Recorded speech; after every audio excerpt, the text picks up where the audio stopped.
உண்மையான உண்மை எங்கே இருக்கிறது?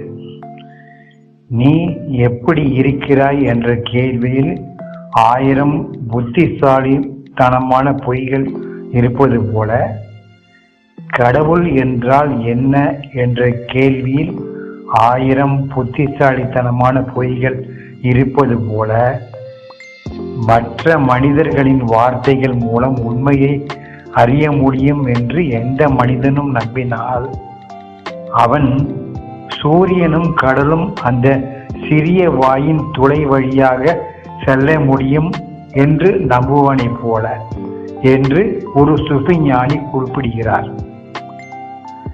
மனிதர்களைப் போலவே படைப்பில் உள்ள மற்ற உயிரினங்களும் உண்மையை மட்டுமே உள்ளடக்கிய சமிக்ஞைகள் மூலம் ஒன்றோடு ஒன்று தொடர்பு கொண்டிருக்கின்றன. அதேபோல் சமிக்ஞைகளின் இரகசியத்தை கற்றுக்கொண்ட மனிதர்களுக்கு இடையேயான அமைதியான தொடர்புதான் ஒரே உண்மை. இந்த யதார்த்தம் ஒரு உண்மையான குருவிற்கும் ஒரு உண்மையான சீடனுக்கும் இடையிலான உரையாடலின் மூலம் உணரப்படுகிறது. அதாவது உண்மையான குரு சிஷ்யர் இணைப்பு தூங்கும் போது கூட உண்மையான சமிக்ஞையை அனுப்பும் என்பதாக பொருள். ஸ்ரீ குருபியோ நமக.